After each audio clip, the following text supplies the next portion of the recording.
What is doing gendered religion? Doing gender is a sociological way to understand how society impacts our gender. That gender does not exist in a vacuum. It is not an inborn trait. It is produced in our social interactions. We hold ourselves accountable to gender ideals that we've internalized throughout our lives in our society that also do not exist in a vacuum. We also hold one another accountable to gender. You might have heard of gender policing. That's one way that we are held accountable to gender ideals in a binary gender system at the interpersonal level. And then we also are held accountable to binary gender ideals, what makes a good man, what makes a good woman, but also the belief that there are only two gender categories, man and woman, at the institutional level. So we see that with things like forms and surveys that we have to fill out in order to access health care, in order to get driver's licenses, etc., etc., etc. These are the three different levels of accountability of doing gender. So, intrapersonal, interpersonal, and institutional. That's doing gender in a nutshell. Doing gender has come under some criticism in recent years for being a little bit too focused on how the status quo operates and not focused enough on how do we move past this towards social change. So some people advocate for a focus on how we would undo gender, how we would get to a point where gender is less relevant and less salient in our interactions and essentially be in a gender neutral society. And presumably this is going to help the feminist movement. Other people, such as Weston Zimmerman and myself, Lana Darwin, say, well, can you undo gender? Because to undo gender would be to get rid of these systems of accountability. And at the end of the day, we have no reason to think that these systems of accountability have gone away. They are still there. So Weston Zimmerman argued that instead of undoing gender, maybe it would be more productive to theorize how we can redo gender. So in other words, how can we move to a point as a society where a broader range of gender ideals and gender practices are considered socially acceptable and recognized by other social actors and also by institutions?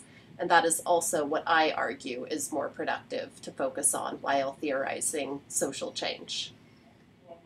Okay, so how does that deal with religion?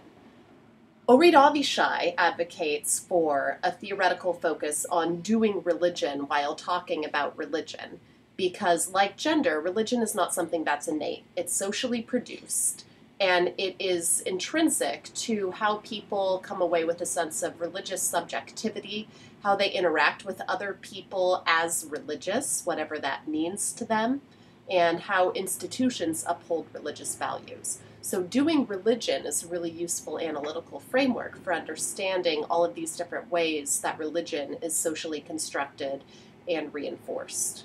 However, I argue that doing religion is vulnerable to the same criticisms as doing gender, in that it's a really useful way to analyze how the religious status quo operates and what that has to do with other aspects of society. However, it doesn't really help us understand how religions can change. So in order to understand how religions can change, we have to move towards a framework of redoing religion.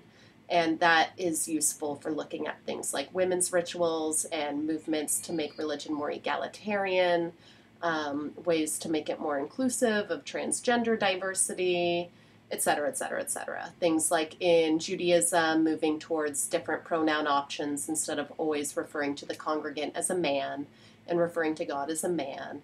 These are all ways that we're redoing religion. So in my article in Gender and Society, called Redoing Gender, Redoing Religion, I illustrate these concepts through the case study of Jewish women who wear yarmulkes. Most people think of yarmulkes as something that Jewish men wear, and indeed even within the Jewish tradition, Jewish people oftentimes will make Jewish women who are wearing yarmulkes feel uncomfortable as though they're doing gender wrong and simultaneously doing Jewish wrong. I point to this in my article through 576 open-ended survey responses that I received from Jewish women across the world who wear yarmulkes. So if you've never even seen a Jewish woman who wears a yarmulke, or you've only seen it once or twice and you've wondered what's the deal with that, I got the deal from 576 women and present it in this article and actually in another article also published in Contemporary Jewry. So in these pieces, I really unpack how gender and religion function as intertwined systems of accountability, that by deviating from gendered religious tradition, these Jewish women are told that they are not doing gendered Judaism. They're not doing it properly. And there are all of these different people and institutions that try to hold them accountable to these very binary gender ideals of what it means to do gendered religion.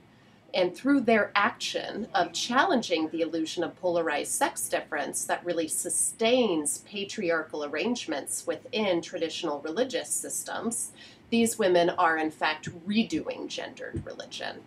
So I advocate for a focus on redoing gendered religion if we want to understand how patriarchal religious traditions can move towards a more egalitarian future and thereby bring about social change.